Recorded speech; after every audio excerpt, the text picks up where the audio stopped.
மகளிர் உரிமை தொகை 1000 ரூபா கொடுத்துட்டு இருந்தாங்க. இன்றைக்கி திடீர் அறிவிப்பாக 3 மாதத்துக்கு கோடைக்கால சிறப்பு இதெல்லாம் சேர்த்து 5000 ரூபாயாக கொடுத்துருக்காங்க. இந்த செய்தி கேட்டோன்னே எப்படி இருந்துச்சு? சந்தோஷமாக இருந்துச்சு. திடீர்னு தான் தெரியும். காலையில் நியூஸ் பார்த்த உடனே ஒரு சந்தோஷம்.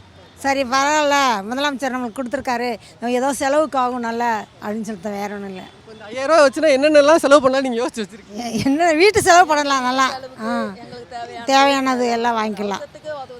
அடுத்த முறை வந்து ஆட்சிக்கு வந்தால் 1000 ரூபான்றதை 2000 ரூபாயை உயர்த்தி தரோன்னு சொல்லியிருக்காரு. அந்த செய்தி கேட்டோன்னே எப்படி? அது ரொம்ப சந்தோஷமாக இருக்குது. ரொம்ப சந்தோஷமாக இருந்தது. காலையில் கேட்ட உடனே மெசேஜ் எழுந்த உடனே பார்த்த உடனே ரொம்ப சந்தோஷமாக இருந்தது. யார் செய்வா, யார் கொடுக்க மனசு வரும், அதுதான் சார். என்னென்ன செலவுகளுக்கெல்லாம் யூஸ் பண்ணலான்னு யோசிச்சுட்டு? நாங்கள் ஒரு வெளியே போகிறோம், லேடிஸுங்க மகளிர் எல்லாம் சேர்ந்துக்கின்னு ஒரு கோவிலுக்கு போகிறோம், அந்த செலவுக்காகவும் ஒரு இதுவாகும்.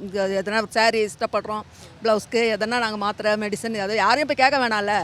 ஒரு டீ சாப்பிட்ணுன்னா கூட அந்த செலவு அந்த காசுலேருந்து நாங்கள் எடுத்து எல்லாமே சாப்பிடுவோம். நாங்கள் எல்லாம் ஒன்றா போவோம், மகளிர் எல்லாமே செலவு பண்ணுவோம்.